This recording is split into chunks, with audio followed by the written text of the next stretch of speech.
What's good, everyone, and welcome back to Kaya's Commentary Season 4 finale. And if you're new here, welcome to Kaya's Commentary Season 4 finale. This is a podcast that offers commentary on pop culture topics, real world issues, anything in between, and maybe even some advice every now and then. Before we get down to it, you can follow me on Instagram, Twitter, and TikTok at Kaya R. Pennington, and you can follow Kaya's Commentary on Instagram, Twitter, and TikTok at Kaya's Commentary. Also, be sure to hit the follow/subscribe button and the bell so you get notified when new videos drop. With that, let's kick into our first segment, Informational and Educational, where I give a piece of information that is informational and educational. Today, we are talking about Project 2025.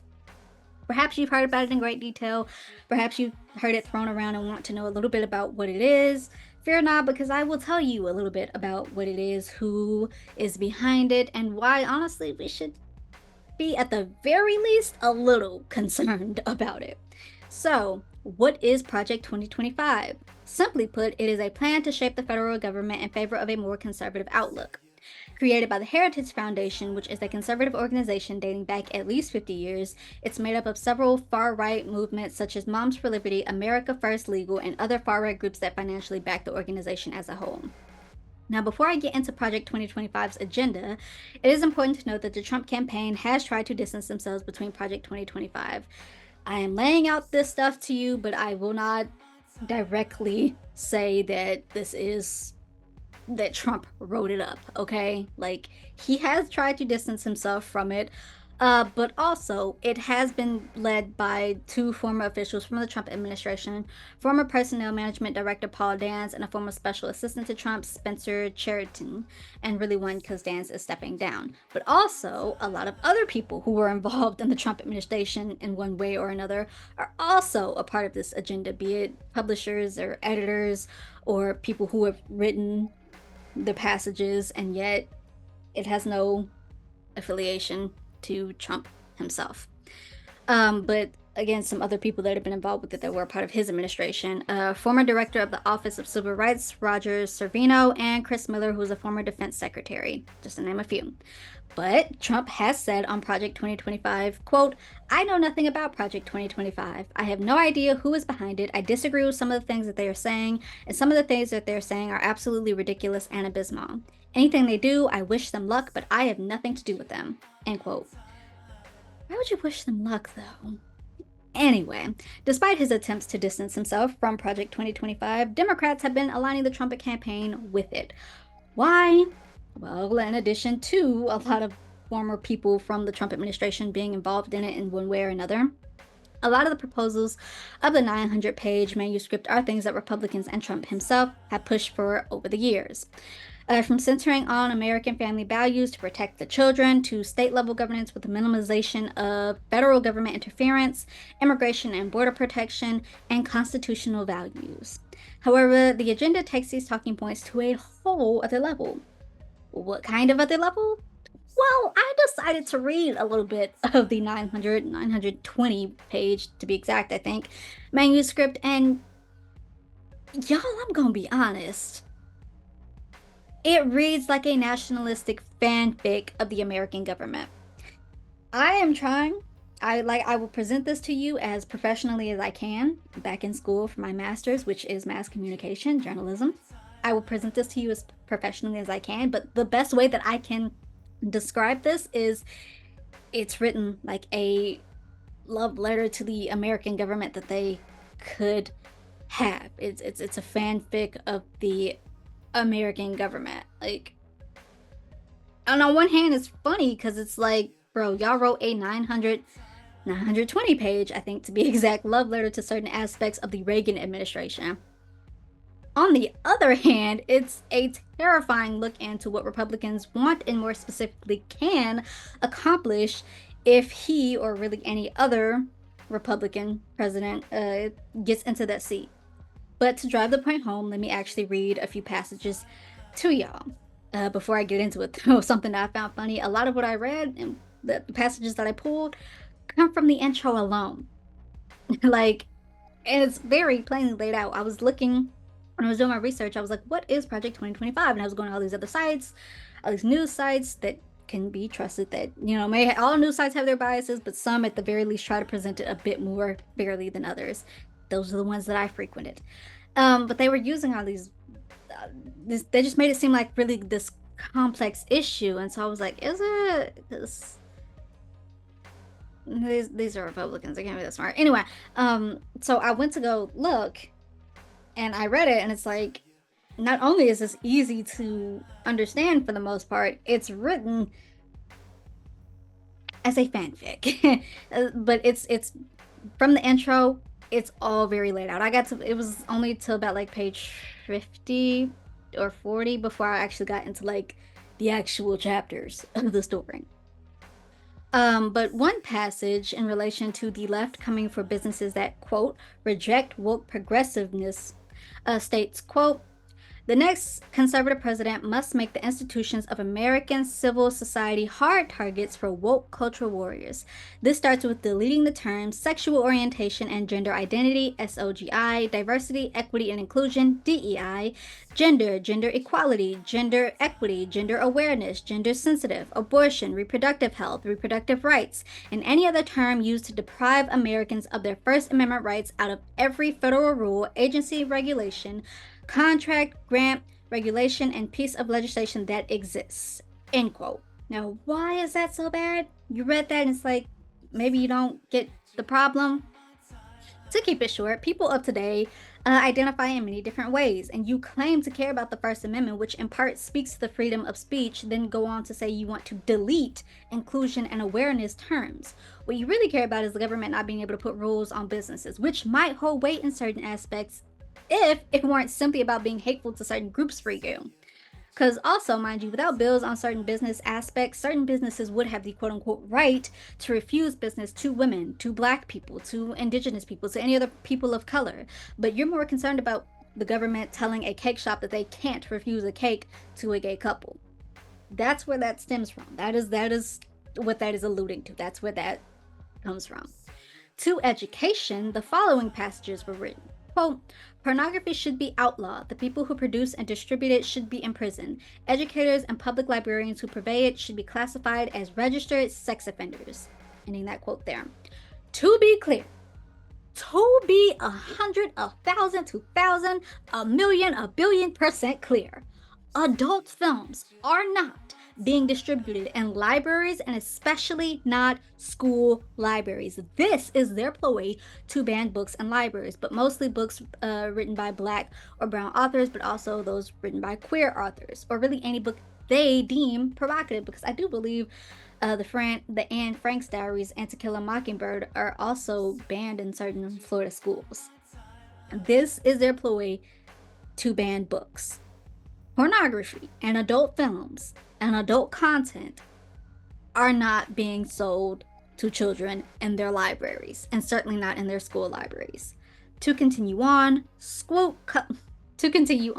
quote, schools serve parents, not the other way around. Ending that quote there. The document continues, quote, parents' rights as children's primary educators should be non-negotiable in American schools. States, cities, and counties, school boards, union bosses, principals, and teachers who disagree should be immediately cut off from federal funds. End quote. One, I want to look at this term disagree. I'm not trying to nitpick, but words have meaning, because you can disagree with something and still enact it or not enact it. But the term disagree, you just don't agree with it, will have your federal funds cut. Now, who does that hurt the most? Right, those children you claim to care about. Also, I find it so funny, parents, they're the students' first primary educators. Sure, okay, then be that. But it's funny because y'all couldn't stand to be that during lockdown. Could not get them kids to go to class, did not want to be bothered with them kids, could not. Homeschool clearly wasn't for you. Also, why are you letting your child go into the library by themselves if you're that concerned? Because libraries do have children's sections. So why are you not making sure that they're staying there? Like, I know things have changed a lot since I was in elementary, because that's what they're talking about, these elementary schools. But my elementary school books were things like Arthur and Clifford. Like, it was nothing. Now I had a couple of, it was I had a couple of books. What was it?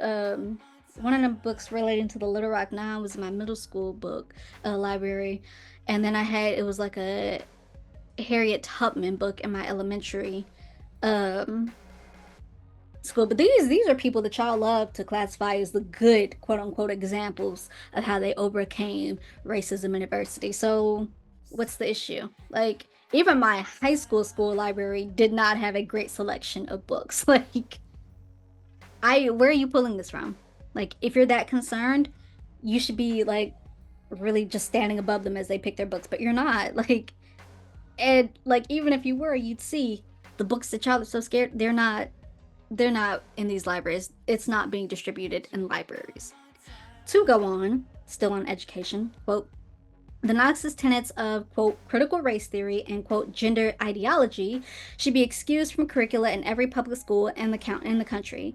These theories poison our children who are being taught, on one hand, to affirm that color of the skin fundamentally determines their identity and even their moral status, while on the other hand, they are taught to deny the creatureliness that inheres in being human and consists in accepting the givenness of our nature as men and women, end quote. It's a little cliche, but if BIPOC children are old enough to experience racism, white children are old enough to hear about it. It's that simple. Like we all experience the world in different ways, and some experience it in more unfairly ways than others. And it's not poisoning propaganda to teach that. Slavery did not benefit the slave, as some would have you believe.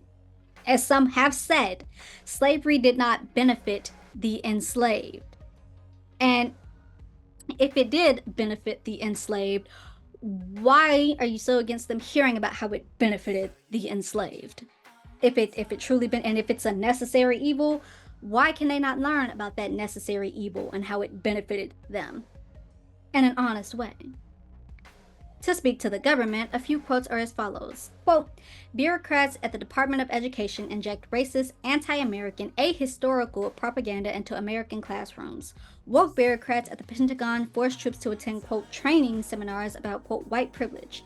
Bureaucrats at the State Department infuse U.S. foreign aid programs with woke extremes about, quote, intersectionality and abortion, end quote.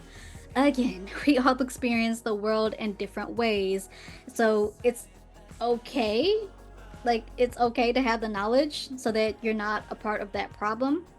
Also, are you a man? Are you a white man? Are you a heterosexual man? Are you a family man first or all together? It's giving, I don't have pronouns. I'm a he, I'm a him. Because what you mean intersectionality in quotations? Like, if you don't know what the word means, just say that. Also, speaking of words, the great awakening. Again, I'm not trying to nitpick, but they kept using that phrase, the great awakening. And you cannot read that as they have written it like this big fanfic of the American government. You cannot read that without it sounding like this boogeyman, the great awakening is gonna get you. Like, these are the leaders.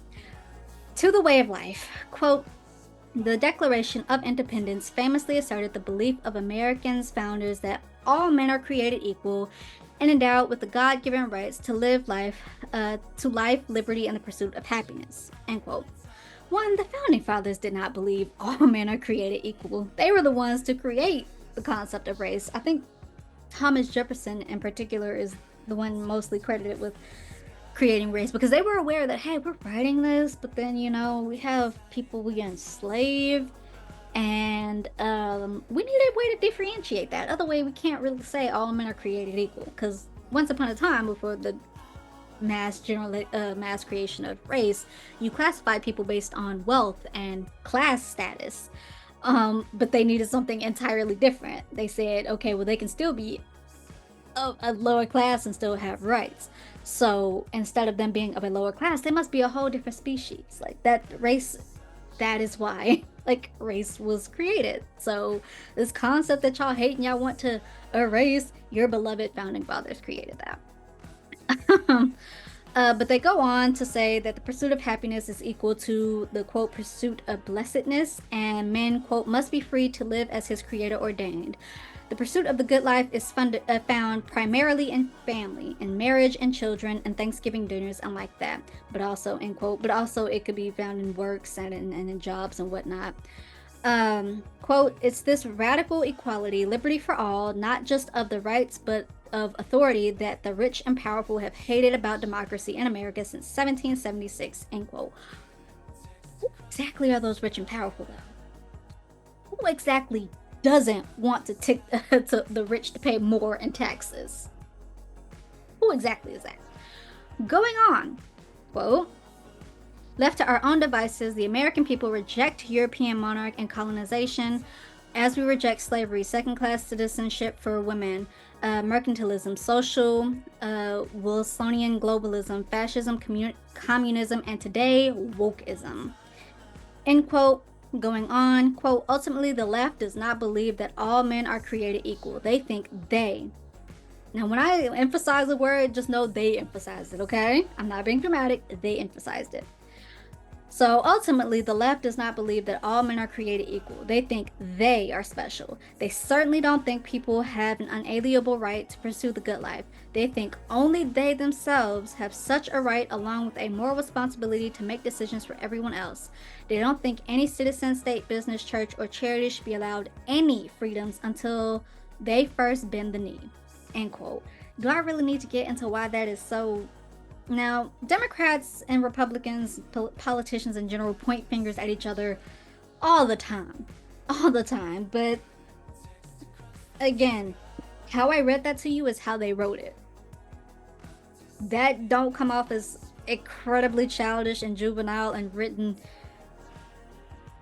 in a way that's like, you could find this on Wattpad.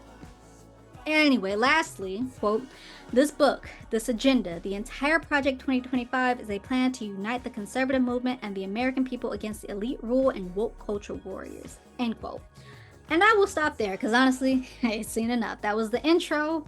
A lot of that stuff was in the intro. Some of it I finally managed to get out of. Like, I'll have another quote down here somewhere that is not in the intro. This, as I said, I cannot stress enough, read as a nationalistic fanfic, but unfortunately one that's very close to being less fiction and more reality. Just because I said it's written as a fanfic does not mean you should dismiss it. It's very close to being possible. Now, why did I tell you all this? Why did I go through reading all of that? Did I really do all of that just to bring up a point about voting? Why, yes, I did.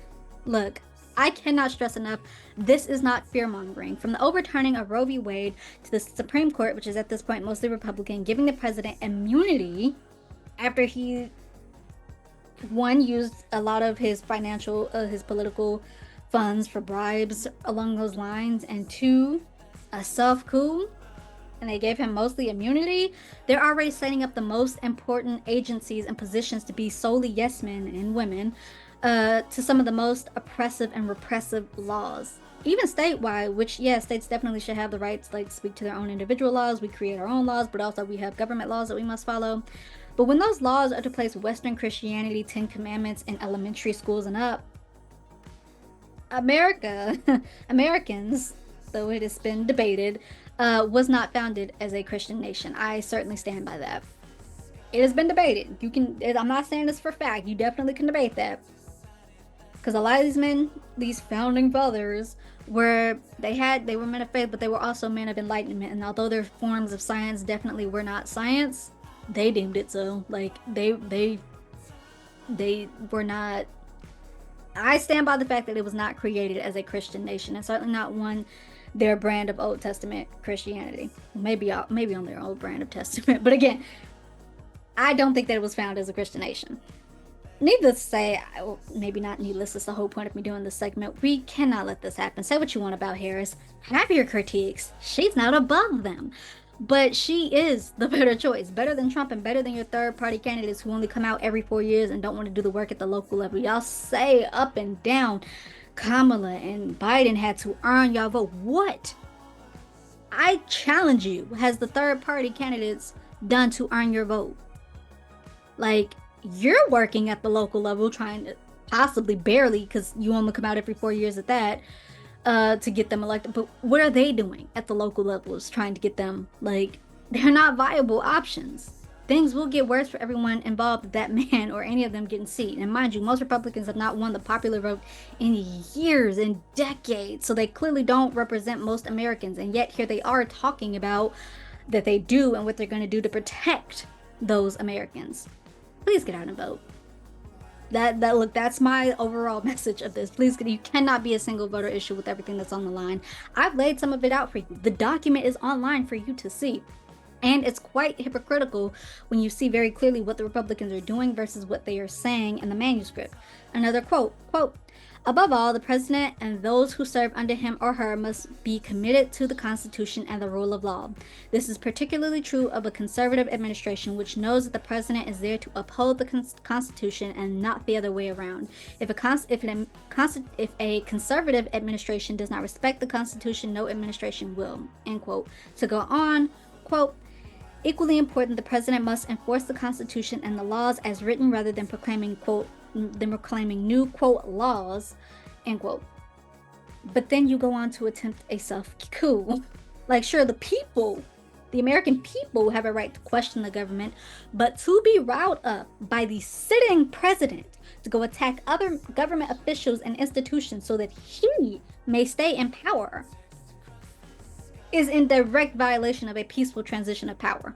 Also, I cannot stress enough, although it's definitely screw the, quote, founding fathers on many things, a broken clock can be right twice a day, and they acknowledged it and gave room for the Constitution to grow with the age. That's literally what amendments are for.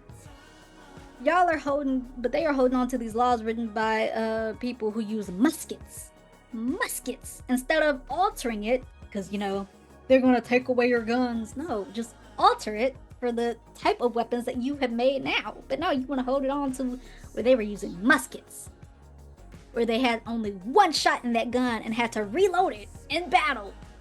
These are the people in charge. Look, if you truly want to sit there and say, is genocide not enough for you? You are the one gaslighting and fear-mongering, because that means you would choose to ignore the genocide that Black Americans alone, because not even to mention the natives and any other POC, have and are facing at the hands of the Republicans. Currently, yes, Black Americans have faced a considerable amount of loss that would consist of a genocide, classified as a genocide. Again, have your critiques of the Democrats. That's how you push them to get what you want. But they are not. I cannot stand when people say they're two sides of the same coin. No, they're not. No, they're not. And you're not voting for someone who completely aligns with your morals, because that's not a thing in the presidency or politics in general, but someone who gets as close and someone who you can, heck, bully if you have to do what you want. That is how you get the public servants to work for you. Voting matters. Your voice matters. Get out and vote. And if by the end of this you've decided, oh no, I'm still not gonna vote, fine, shut up. You said your voice doesn't matter, then shut up. But stop telling other people not to vote.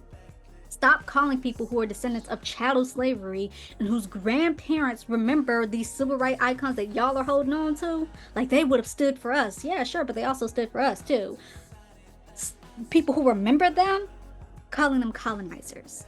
That is what's pissing me off the most. Now look, yes, you have to acknowledge that you can be a part of something for whatever your reasons and still hurt others. But also, y'all are not acknowledging the fact that a lot of these military people go to disenfranchised communities and schools to recruit these people, because that, and for those people, they take that option because that's the only option they have to getting out of that.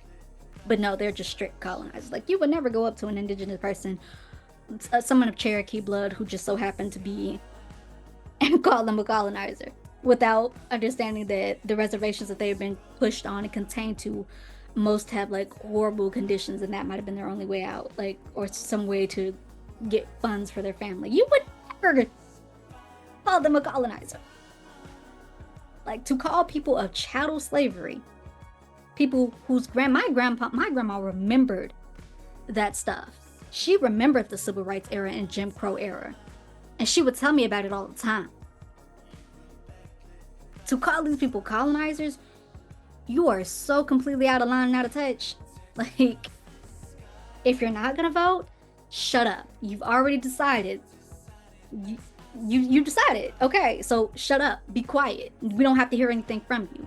But stop telling people who are going to vote that they're horrible people and that they're colonizers and that, like, yeah, no, they're not single issue voters.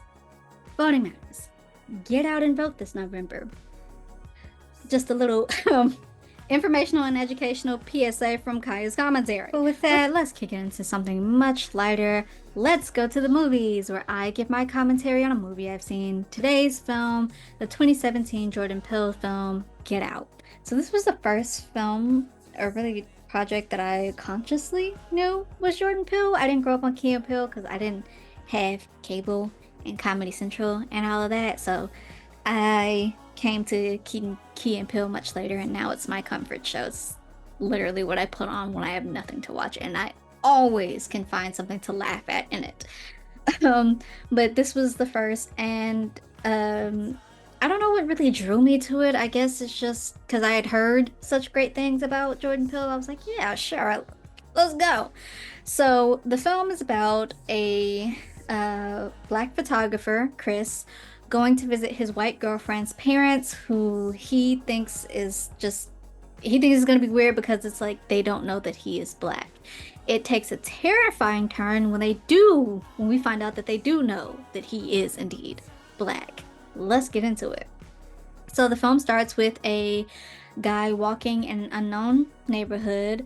As he's trying to figure out where to go, a car slowly begins to follow him, and so he's turning to go in the other direction when he sees that the car is now stopped and the door is now open. Now he already know he's in a strange neighborhood out there in the suburb, as he calls it. He's like, no, not today, not today. So as he's trying to figure out where this person went, someone grabs him from behind and chokes him out and then throws him in their trunk. And then we cut to Chris, our black photographer and main protagonist, and Rose, his white girlfriend, and they're going to her parents' house. Now Chris is nervous because he knows that her parents don't know that he is black. And so Rose reassures him that, hey, it doesn't matter to them, and if I thought that it did matter, I wouldn't be breaking you. Is that the truth? We'll see. So on the road, his friend Rod calls and they joke, but it's clear of the two that Rod has the better sense. It's very clear. He's like, you know what? I would not be going to visit my white girlfriend's parents' house in this secluded area, in this suburb, in this secluded area, because that's where it is. That's where it is. Far out, a lot of woods, the nearest house is across the lake. Wouldn't be doing it. But Chris is not trying to hear him. So as they're driving down the road, Rose and Chris, a deer jumps out and they hit it. So Chris finds the body of the deer, and it just brings back these strange memories for him that we'll get into later. Rose calls the police, and he's like, yeah, you gotta watch out because they'll jump out. And then he begins harassing Chris, and he's like, hey, can I see your ID? And Rose is like, well, why do you need his ID? Because I was the one who's driving. And the cop is on some crap like, oh yeah, we have to get all these people's IDs. It's like, no. She's like, no, you don't need his ID. And I'm gonna come back to this, or at least try to remember to come back to this, but my aunt gave me a whole different other perspective of why Rose did that. But she does stand up for Chris when the cop requests his ID. So they're back on the road, and Chris thanks her for standing up for him. Then they get to her parents' house, and like I said, it's this big secluded house. They have two servants who just happen to be black, but the parents are very welcoming.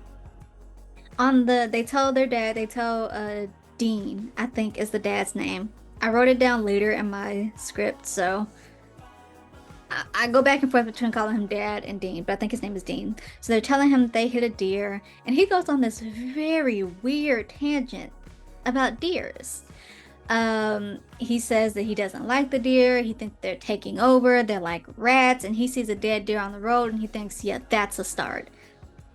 No warning bells in Chris's head. Then Dean gives Chris the tour. We see that the mom is a psychiatrist. She has her office in there. We see family photos. We see all these, I don't want to call them exhibits, but like statues and different pieces of culture from other people's culture. And the dad is talking about how it's a privilege to get to experience another person's culture, and that's why they collect things. They collect a lot of things. Then we also find out that his dad was this Olympic runner, and he ran in the Olympics with Jesse Owens, but he was beat by Jesse Owens, and he almost got over it. Again, that would have sent why almost? Why almost? That would have sent something through me. But they're making their way through the kitchen where we see Georgina. She's one of the servants. They make their way to the yard. They see the other servant, Walter. He's a groundskeeper. And Dean informs Chris that the nearest house is like over the lake. We're all alone up here. It's gonna be a great time. And then he gets into this thing because earlier he's like, they don't care that he's black, but they're also, Dean has this line where he's like, so how long has this been going on? This thing, this, he gets low key black voice. And so now they're out in the yard and he's reassuring Chris, is like, yeah, I have no problem with this. It's just, you know, I know how it looks that we have two black servants, but like, they were just always part of the family and it just felt wrong to let it go. So don't think they were racist or anything. I would have voted for Obama for a third term if I could, which thank you, Jordan Peele, because we joke about that kind of stuff all the time, but it's like, no, literally, thank you for putting that in there. Like, very realism, very realistic. Probably like the only realistic thing I needed to be in this. So now that they're there, he's gotten the tour, they're sitting around for tea, and we find out a little bit about Chris. His dad wasn't there. His mom died in a hit and run when he was 11, which the deer. So he goes to see the body, and it's kind of just reminiscent of, his mom being hit in a hit and run, and no one was out there to help her. Also, Dean quickly notes that Chris is a smoker and tells him that Missy can hypnotize it out of him. And he's like very persistent about it. And they do get a little weird, but Missy's like, all right, sorry if y'all hear any type of chatter outside. They're either my lawn's being cut or they're cutting trees off the road. I don't know. But if y'all hear stuff that sounds like lawn mowing and all that stuff, apologies. Anyway. So they get a little weird about Chris and his smoking habits. Missy's like, all right, Dean, tone it down. No one wants people playing in their heads, guys. But also, she's like, yeah, that's my daughter, and it's a nasty habit, so you can take a look at it for you. We also find out that there is a big get-together of the family and the friends. And Rose is like, oh, man, is that this week? Yeah, it's the same day every week, so well, it's okay. We'll just introduce Chris. Hope we all have a good time. So as Georgina is serving them tea, she has this weird moment where she zones out and she's just pouring the tea and it overflows. And so Missy kind of rudely tells her to go lay down. So as Georgina is going off and they're absorbing that little weird moment, Rose's brother Jeremy comes in. And so we cut to dinner and we're getting embarrassing childhood stories. But then it takes a turn as Jeremy clearly does not fit into this picture perfect family that Rose, Missy, and Dean are painting. So Jeremy is questioning Chris on martial arts and fighting skills and styles. And he has this line, he's like, with your genetic makeup and build, you could be a beast if you just like really trained yourself. So he then gets up to play, quote unquote, wrestle with Chris, but Chris shuts it down. He's like, no, I don't play fight with drunk dudes. And then Missy and Dean also shut it down. And Jeremy again has this line, it's like, I wasn't going to hurt him much. Like he clearly does not fit into this picture perfect family that Rose, Missy, and Dean are painting. And Chris just brushes it off as normal racism, though. Especially since at night, it's later in the night, Rose begins to rant about her family doing the weird things. Her dad doing the little black voice, this thing been going on, my man, my man, my man. Missy being rude to Georgina, talking about she's never talked to her like that. He has never done that. Jeremy being all rude. Chris doesn't say anything because like he had his reservations anyway. So he's like, I didn't want to say I told you so, but I told you so. And she's like, well, you know what? I'm sorry. And he's like, nah, it's all good. It's all good. And then they relax into the night. Later that night, Chris's thoughts turn back to the deer. The hit and run again reminds him of his mother. So he decides to go out for a smoke, but he ends up being scared by the groundskeeper, Walter. Now, Walter is a runner, so he's running and it's at night. And it really appears that Walter is running at Chris, but then he kind of like runs past Chris. It's a weird moment. So Chris turns back to the house just randomly and sees Georgina in the window admiring herself. And then she also has this weird moment where she like snaps out of it and then like she freezes, snaps, and then goes about her business. It's weird. So you know what? Chris decides to go back inside where he finds Missy in her office and she basically hypnotizes Chris, supposedly for his smoking. But they talk about the practice and how it uses focal points to guide patients to heighten suggestibility before turning to the actual method. And so Missy begins talking about Chris's mother while they're sitting, while she's stirring her tea, and so the spoon is hitting and dinging against the china cup that she has her tea in. So she takes Chris back to where he was when his mother died. He was in front of the TV on a rainy night. He didn't call anybody because he felt that if he did, it would make it real. So he fights it, but bit by bit, he gives her the information needed. So his mom was coming home when it happened. When Chris found out, like I said, he didn't do anything. He just sat there. He was afraid it would make it real. So he begins to cry and unconsciously kind of scratch at the arm of the chair.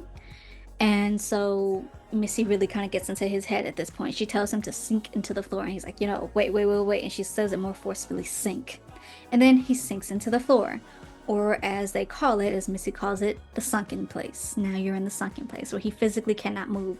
We see inside he's trying to yell and move, and he can't get close to her at all. She's getting further and further away, like this screen that's just getting further and further away. And then she closes his eyes. He wakes up, terrified, back in bed. He also finds that his phone is unplugged. Later in the day, because that wasn't enough to, let me go ahead, get up out of here. Don't even worry about it. He stays. So later in the day, he's walking around. He's a photographer taking photos when he sees Georgina up in their room. So he begins taking pics around the area before zooming in on her. But as if she notices him, she turns directly toward the camera where he just quickly snaps away. And then when he goes back, she's gone. So then he sees Walter chopping wood, and he begins to speak to him. We have this thing, black people, we speak to each other. We see, especially around all these white people, and so he's speaking to Walter, but Walter returns conversation strangely. Like, he's talking to Rose, and he's like, oh, she is lovely, isn't she? Rose, one of a kind, top of the line, a doggone keeper. Like, literally, that's how he does it. But he also apologizes to Chris for scaring him last night while he was running. And he asks if the hypnosis worked. He was like, you were in Mrs. I don't know what their last names are. I can't remember. But you were in her office for a very long while. And Chris is like, yeah, I don't really know. Like, he's confused. He's confused. And so Walter's like, well, I should get back to work and mind my own business. Again, I'm done. I'm through. I'm gone. But he stays. He goes for a smoke. He's going back out to smoke, finds he has no desire for it. So he goes up and he talks to Rose, and he's like, yeah, I think your mom hypnotized me. And Rose apologizes. She's like, I'm sorry that she got in your head. And he's like, yeah, that's weird, but I guess it's all good because at least I don't smoke anymore. He also tells her about Walter's hostility, and Rose is kind of playing it off, and dare I say gaslighting him, because he's like, it's not what he said, is how he said it. And it's like, maybe he doesn't like the fact that I'm with you. And Rose is like, oh, so you think I have a chance on me? Think you have a shot? Like, she just plays it off, but to a point that it's like gaslighting. But she also is like, yeah, I'll talk to my dad about it, don't worry about it. And Chris is like, you know what, no, you don't worry about it, you just forget it. And then people began arriving for the festivities. So Chris and Rose mingle around with the partygoers, who are all white and weird. So they are the thing about it is, when black people get around a lot of white people who have clearly never been around black people before, they start to relate everything to blackness. And so to show that, like, hey, I've been around other black people, or I like black people, like, and that's what happens here. So someone is talking about golf, and they're like, oh, that's Tiger Woods. Oh, he's good. Someone is just very clear about it. She's like, is it better, it being sex? Is it better with black people? Another one is talking about how cool being black is. Black is in. It's so cool. It's the it factor. So as he's mingling around, all of this, Chris just takes as like overt racism. He's just like normal racism, and they've obviously never had experience with black people. And it's like, he's mingling around, and he finally sees another black person that's not a servant, and he goes to talk to him. We see that it is the man from the beginning of the film. And Chris is like, it's good to see another brother here. And his name, he's going by Logan. And he's like, yes, of course it is. And he's approached by an older, middle-aged white woman, but still much older than him. And that's his partner. And so as they say goodbye, Chris goes in for a dap and Logan goes in for a handshake before they depart. And Chris sees that the woman is clearly showing off Logan. Like he's like, ah, look at me, look at my suit. Yeah, he's turning around. He's clearly being shown off to the other party goers. Chris continues to mingle where he meets a blind man, Jim Hudson, sitting alone. He tells Chris, like, don't get too upset about them. They're all ignorant. They're stupid. They're stupid. We also find out that Jim is a famous art dealer and he compliments Chris's work and vice versa. Chris compliments his work. Later, Chris goes to check up on his phone, and when he goes upstairs, all the people stop talking and start listening. Like it's just a dead cutoff. And I feel like you would hear that. The way it just went dead silent. He wasn't even halfway up the stairs. The way it just went dead silent. I feel like you would hear that. Chris doesn't, but he goes upstairs to check on his phone and finds it unplugged again, and this time completely dead. So he tells Rose that he thinks Georgina has unplugged it, and again, maybe she doesn't like the fact that I'm with you either. Again, Rose gaslights him, but she does call Georgina in, I believe, to talk to her. So Chris is able to get a little bit of juice for his phone, and he talks to Rod and tells him about the weirdness and the hypnosis. And Rod is like, bro, get the heck out of there. Like, how are you not scared of this? Rod is spitting facts, but Chris is not trying to hear it. Chris is like, no, it's cool, because now I don't want to smoke anymore. And it's like, bro, they turning these people into sex slaves and stuff, and you just stay up there. Get up out of there. Later, he hangs up on Rod, and Georgina comes in and apologizes to Chris about the phone. I was cleaning and I moved it to dust and it came unplugged rather than tamper with it further.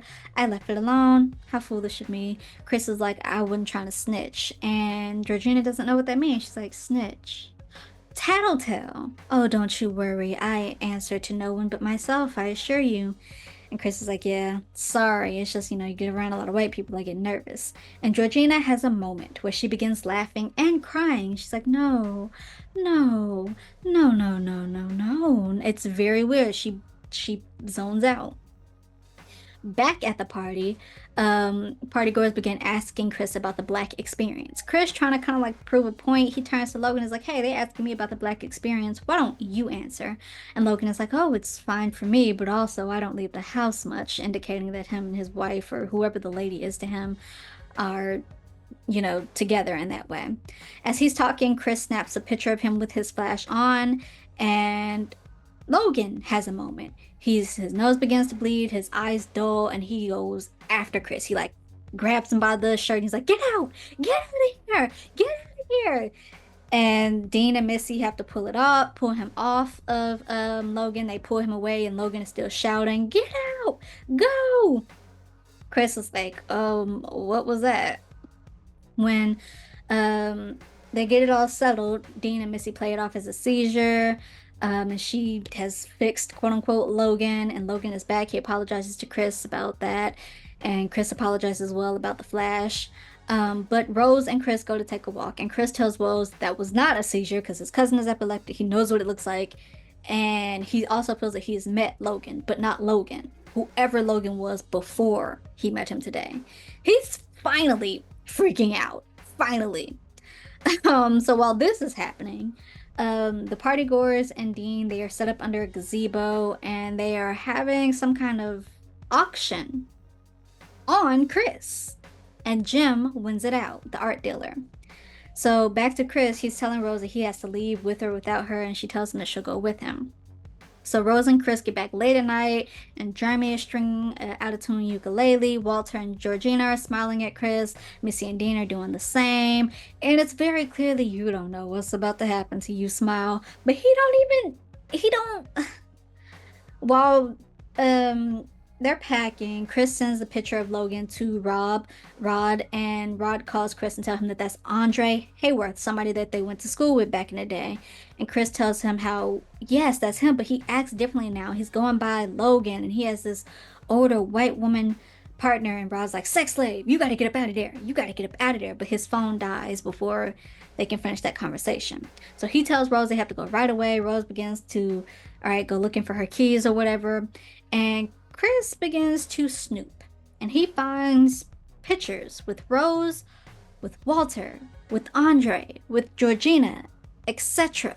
He's finally catching on that she may be a part of whatever creepiness is going on here. So he's trying to leave. He's like, Rose, give me the keys. Give me the keys. Where are the keys now? And she's like, oh, I can't find them. She's digging in her purse. I can't find them. Where are the keys? Where are the keys? Where are the keys? And he's like, Rose, give me those keys. And Rose is like, here they are. But you know, I can't give you those keys, right, babe? So Chris realizes that he has been played and he's preparing for a fight. But Missy's hypnosis kicks in when she starts swirling her spoon against the china cup, and now he is in the sunken place. He kind of falls back and faints. Dean and Jeremy go to catch him, and as they're pulling him away, Rose is like, I just want you to know you were one of my favorites. And then Dean and Jeremy take him away. So back to Rod, he is like now freaking out and he calls Chris's phone over and over and Chris does not answer. So he then goes to Chris's place. Chris is not there. He's still not answering his phone. He searches Andre and finds out that he went missing. So now he's like, oh no, some stuff is, we got to go to the police. We got to do some stuff. Back to Chris, he comes to restrained and a study with the TV. Now, while trying to figure out how to get out, the TV comes on and shows, I think, an old recording of the grandfather explaining why the person, whoever is in that chair, has been chosen. I think he calls it the Great Coagula or something like that. So the family has been doing this for a long time, since Rose and Jeremy were kids, because we see them in the video as kids. The TV then flips to a recording of the spoon swirling against the china cup, and it puts Chris back in the sunken place. Now Rod goes to the police, but they do not take him seriously. And admittedly, he explains it all wild, but still, he's like, you know, they've been abducting black people and turning them into sex slaves and stuff.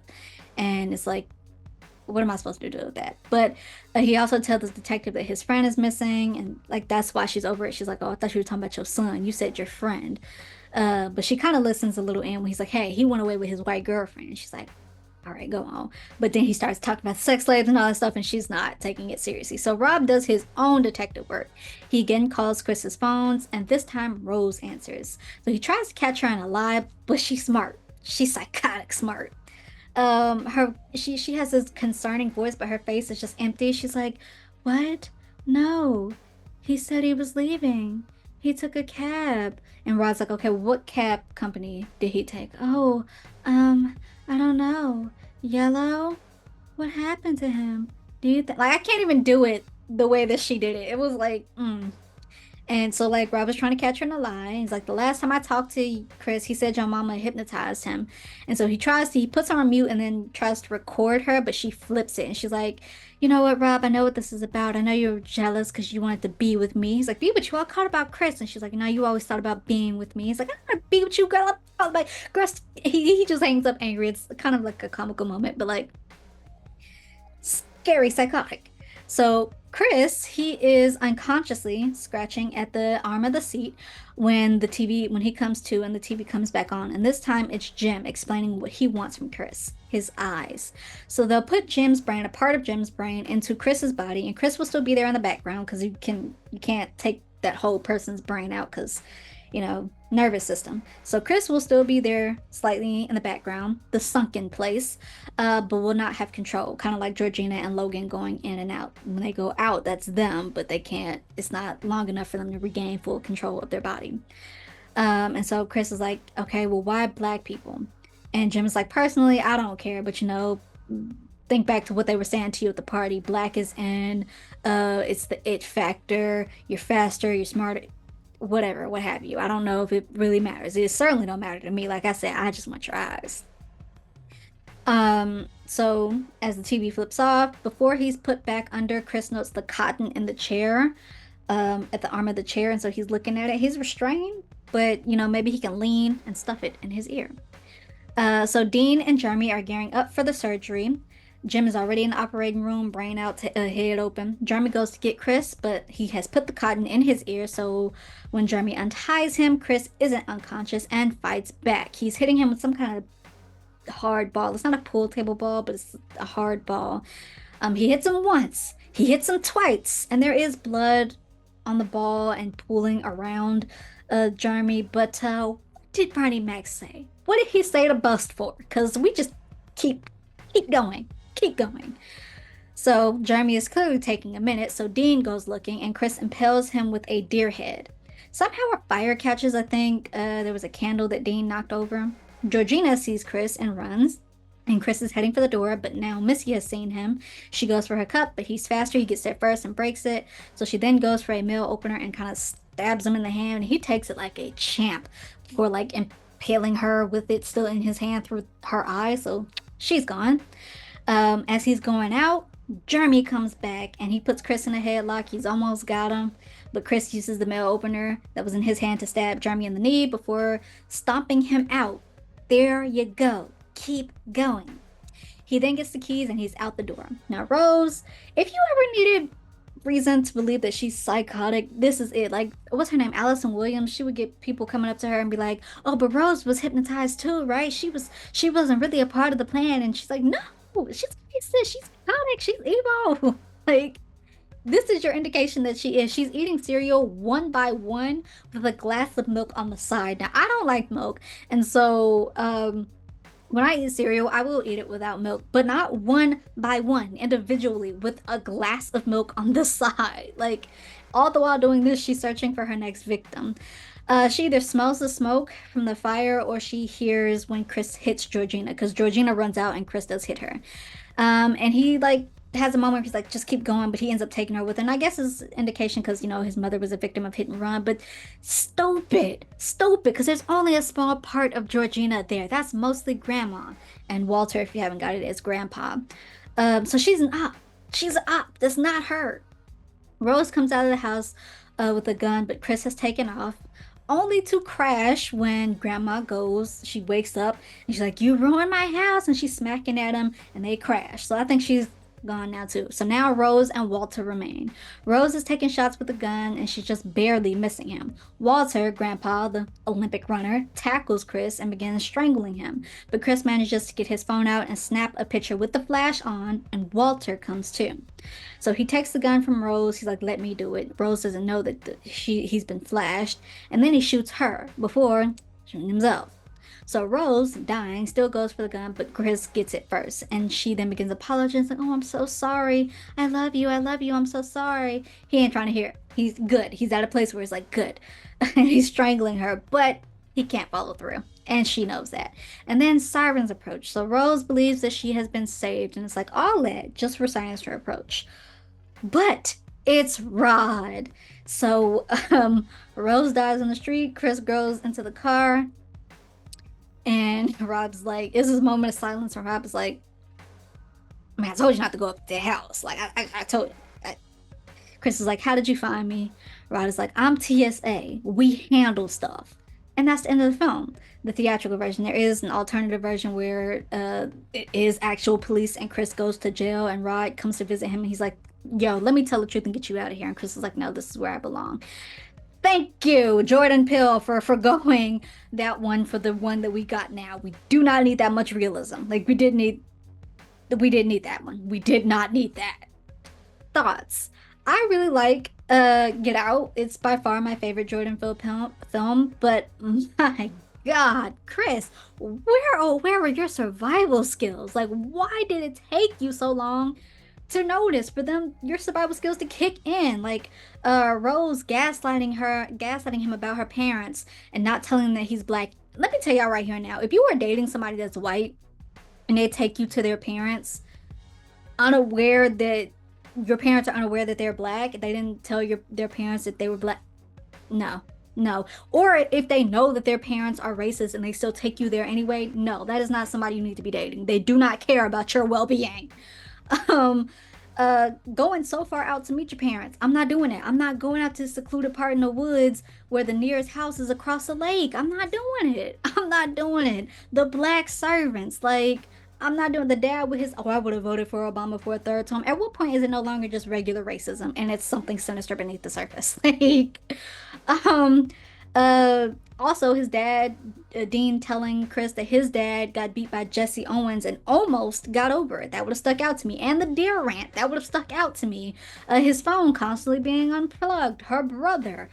Bro, come on. I don't know. Maybe you deserved at least some of the stuff that happened to you, because why did it take you so long? Why did you ignore the freaking signs? At what point is it no longer just regular racism? Like, also, about the ID and the cop, I had always thought she did that to, like, protect him, but then it's like, is she just playing a part? Because protects him from the cop, but then goes to do all of this. But my aunt was like, did she protect him, or was it like she just didn't want officials to have his ID? Because if they have his ID and they report him missing, and I was like, that's so much smarter. That's so much smarter. But something else I took issue with, uh, 2 weeks ago when I was talking about Ready or Not, and Grace just not backing over the butler with the car. Keep hitting. I don't care if you see blood. You bust. What did Marty Max say? Like, just keep going. He was trying to examine your brain. Examine his brain. Like, keep going. And again, the incident with Logan, Trey, from him being shown off to him like yelling, "Get out, get out!" Like that. He was pleading for you to get out. Um, just go. Don't tell Rose that you want to go. Just go, because clearly she's not taking your concerns seriously. Um, taking Georgina, like I said, I guess it's like indication of his mother, but also she's not fully there anymore, and you know that at this point, so you should have just left her. And I guess that's the point. Like him, like ignoring the signs pushes the plot forward, but like your survival skills kicking in, that has to be the most unrealistic thing about this film. Because like your rod is telling you to get out and you're just ignoring everything. Why? That has to be the most. I know it pushes the plot forward, but that has to be the most unrealistic thing. And again, thank you, Jordan Peele, for not giving us the realistic alternative ending where Chris goes to jail. But like, I, where were your survival skills? Outside of that, I really do love the film. I give it an 8.5 out of 10. It's just, ooh, it would not have taken me that long. I would have turned right on back around that same day. But 8.5 out of 10. I love it. With that, let's kick it into our last segment, our final segment, What Drives Me, where I give my commentary on something that drives me. Today, we're talking about romance ruining storylines for women. I told you I was going to get back around to this. Now, I've talked about this in variations from romance helping it helps sell shows. So I don't know why y'all get so butthurt about seeing romance. It helps sell shows. It's great for the fandoms. It's always been in the fandoms. I've also kind of mentioned how it ruins storylines for women. Is counterproductive in my continuous Sleepy Hollow video. But let's kind of break down this aspect, this concept, and why especially certain people and women say this. Well, for the longest time, even in certain stories today, when the interesting main woman character gets a love interest, that then becomes her entire plot, how she fits into that relationship and whatnot, and it takes away her agency as an individual character. However, that is not the case for a lot of women characters that I see y'all saying this for. She doesn't need a man. She doesn't need romance. Like, that's not the case for some of the characters that I've seen y'all say that for. One in particular that I'll bring up because people love to bring her up, Katniss Everdeen. And they also equate her to being this girl boss feminist, and it's like, that's just not the case. She's a 16-year-old traumatized girl. Just like she didn't want to be a revolutionist, she didn't want to be no feminist. Like, I mean, I guess two things can be true at once. Just how she was the revolutionist was placed on her, the feminist can be placed on her, but like she didn't set out to be like, she's a 16-year-old traumatized girl. She didn't take on the man for some feministic, it just, she's a 16-year-old girl. Like she did not want to be in that revolt. At least these are just things that ended up happening to her.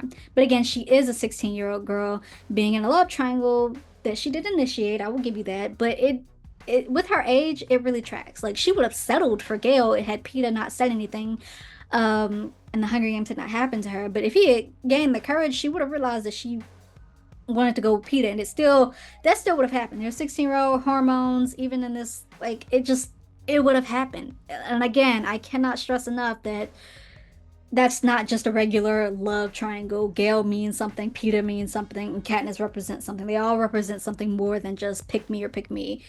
And also, I cannot stress enough that Peeta was not the one saying pick me. Like, but that it tracks. It tracks. Abby Mills from Sleepy Hollow. Everything comes back to Sleepy Hollow on this channel. Why should Abby be this independent woman who doesn't need quote unquote love just because she's fighting the end of days? Like, same with Bonnie Bennett or Natasha Romanoff, especially considering her comic relationships. Like, y'all are not these progressive feminists by keeping these characters out of relationships because y'all are scared that they'll end up being solely about these relationships. Y'all are also placing them in this category that takes away their agency as complex, well-rounded characters. Y'all are roboticizing them and making them all about the mission, if you will. Now I get not having faith in the writers. Seriously, screw those Sleepy Hollow writers for life. But after season one, before season two would happen, but after season one had ended, I had no reason for the most part because they did kind of like they kept her away from Luke and didn't show anything regarding Luke, but that was also just build up for Ickaby. So I didn't have any reason to think that they were going to butcher her character the way they did. I did have every reason to believe that she was going to get with her hot British gent partner, and they was going to be kicking demon ass by day and getting down and dirty by night. To Bonnie, well, she deserved to only be about romance, honestly. Keeping her agency, man doesn't have to define her. That's their whole thing, is that she doesn't need to be defined by a man. Look, just because you are in a relationship does not mean you are defined by that relationship. And I get it, people, writers these days want to do that, or will do that. But it's like, not every writer. And it's like, why? I'm going to come back to that. But he doesn't have to define her, but neither should her magic in relation to helping her white counterparts, as that was her entire plot. And matter of fact, since in Mystic Falls we in the business of just sharing people, all the more reason for her and Damon to get together and just go off and chill together. Like, honestly, and not prison world chill. But you cannot convince me that they didn't in prison world, okay? You cannot convince me. Um, but like not even prison world, just off in real world and chill. Natasha, she hanging around all these dudes and keeping them in check, but she can't get a little stress reliever every now and then. Like, saving the world is a lot of work. It's a lot of work. These women can have some stress relievers. And look, I get the fear, but if you got good writers on your show, which is rare these days, I acknowledge, but if you know you got good writers on your show, why are you going in assuming the worst? Like, why are you sounding more and more like those that are like, ew, romance, it ruins the show, do away with it, ew. Like, I've said it once, I've said it twice, I will say it again, and y'all already know what I'm gonna say, or you should know what I'm gonna say. Characters deserve to give and receive romantic love. That is what makes them well-rounded characters. No one is going through life without at least having thought about if they want romance and how they perceive it. Like, characters deserve the ability to give and receive romantic love, and sometimes honestly only be about that romantic love. But I get that it can be detrimental to women, and I'm not like completely phasing that out. But again, if you have faith in your writers and you know you got a good set of writers, what's the problem? Like, the day y'all realize that romance does not ruin a piece of media, that it doesn't automatically ruin a piece of media by being brought in, is the day that we will advance as a society. Like, it doesn't automatically ruin it. The day y'all get that is the day that we advance. That's just a quick little what drives me, and that is Kaya's Commentary Season 4. Or rather, should I say, that is Kaya's commentary. Look, I've had so much fun with this, and I am ever proud of myself. I've said it before, but I started this because I wanted to do a podcast where I talked about things that interests me, but I just didn't want to do one alone. But I did. And I popped out 4 seasons, 40 episodes, give or take, because I've had a few rants within the seasons. But now I'm back in school, I'm still part-time caretaking, and I'm also locking in on my acting career. So I can say that I'm proud to leave it here. Like, I am proud to leave it here, but I don't want to treat this as a series finale. I really don't, because like, I most certainly will be back with rants. Like, this channel, the only thing that's changing is that this channel will probably return to what it was with sporadic specific rants and less segmented weekly episodes. So it's not a series finale. This page will not become inactive. And that's why I just don't want to treat this like a series finale. But this, the weekly podcast, we have reached our end. But to my socials, you will definitely still catch me posting and updating them, so don't rush to unfollow. Again, it will not become inactive. I love the trivia times and the silly little hot takes and the informational and educationals that I do. So you will definitely still be catching me posting up there. Maybe not weekly, but I'll try to do it weekly, but frequent enough. Like, don't rush to unfollow. But I've had so much fun with this. As always, thank you so much for listening and watching and being here to the end. Officially signing out of Kaya's Commentary podcast, and I'll see you around.